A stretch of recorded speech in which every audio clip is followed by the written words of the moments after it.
కాకినాడ జిల్లా సామర్లకోట మండలం మందకృష్ణ మాదిగ కామెంట్స్ 8 మందికి అనుమతి ఉన్న చోట 80 మందితో పని చేయిస్తున్నారు. అనుమతించిన దానికంటే 10 రెట్లు అధికంగా పేలుడు పదార్థాలను నిల్వ చేయడం వల్లే ఈ భారీ ప్రమాదం జరిగింది. నిబంధనలు పర్యవేక్షించడంలో సంబంధిత శాఖల అధికారులు పూర్తిగా విఫలమయ్యారు. కేవలం సస్పెన్షన్ మాత్రమే కాకుండా వారిపై కఠిన చర్యలు తీసుకోవాలి. ప్రమాదానికి కారకులైన వారిపై హత్య కేసుతో సమానమైన సెక్షన్లు నమోదు చేయాలి. పీడీ యాక్ట్ కింద ఆస్తులను జప్తు చేయాలి. వేట్లపాలెం బాణసంచా తయారు కేంద్రంలో జరిగిన ప్రమాదంలో 22 మంది పేద కూలీలు మృత్యువాత పడడం అనేది చాలా బాధాకరం.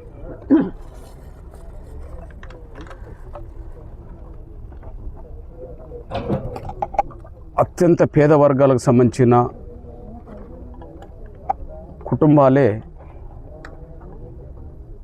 ఈ బాణసంచా తయారీ కేంద్రంలో కూలీలుగా వస్తుంటారు.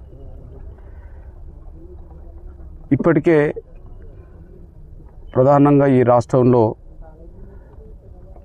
చాలా సంఘటనలు జరిగి ఎంతోమంది మృత్యువాత పడ్డ చరిత్ర కూడా ఈ రాష్ట్రంలో ఉన్నది. ఇంతకుముందు ఈ పక్క గ్రామంలో కూడా మేడపాడులో కూడా యాక్సిడెంట్లో ఈ ఫైర్ యాక్సిడెంట్లో చనిపోయిన వాళ్ళు ఉన్నారు. కానీ దురదృష్టవశాత్తు అధికారుల నిర్లక్ష్యం,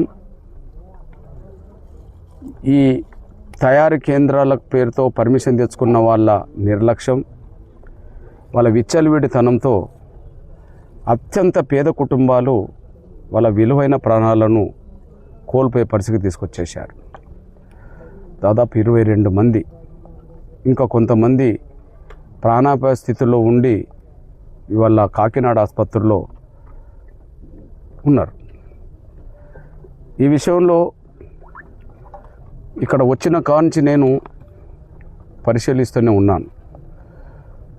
ఒకవైపు నుంచి కాకుండా 4 వైపుల సమాచారాన్ని సేకరిస్తూ ఉన్నాను. ఇక్కడ స్పష్టంగా అర్థమైంది ఏంటంటే, ఎవరైతే ఈ పర్మిషన్ తెచ్చుకున్నారో ఆ పర్మిషన్ తెచ్చుకున్న వాళ్ళు పర్మిషన్ నిబంధనలు ఎలాంటి పాటించలేదని చెప్పి స్పష్టంగా రుజువవుతున్నది. అందుకు పర్మిషన్ ఇచ్చేటప్పుడు, ఈ బాణసంచా తయారీ కేంద్రాలకు పర్మిషన్ ఇచ్చేటప్పుడు ఏ నిబంధనలు అయితే పాటించాలని ఉంటుందో ఆ నిబంధనలను పూర్తిగా గాలికి వదిలేస్తే తప్ప ఇంత ప్రమాదం జరిగేది కాదు. ఉదాహరణకు, ఈ తయారీ కేంద్రానికి 8 మంది మాత్రమే కూలీలు రావాలి. కానీ రమారమి వాళ్ళ హాజరు పట్టికను చూసినా లేదా సాక్ష్యాలను బట్టి తెలుసున్నా 80 మందిని ఇక్కడ పెట్టుకోవడం జరుగుతుంది. అదృష్టవశాత్తు ఆ రోజు పనికిరాని వాళ్ళు, ఇక్కడికి రాని వాళ్ళ సంఖ్య ఎక్కువ ఉన్నది. ఆ రోజు పెన్షన్ ఇచ్చే రోజు కనుక ఎక్కువ మంది పెన్షన్ తీసుకోవడానికి ఆ రోజు ఇక్కడ రాలేదు. నిజంగా ఆ రోజు పెన్షన్ ఇవ్వకపోయినా ఆ రోజు ఇక్కడికి ఈ కేంద్రానికి వచ్చినా ఇంకా మృతుల సంఖ్య 50కి దాటడానికి అవకాశం ఉన్నది.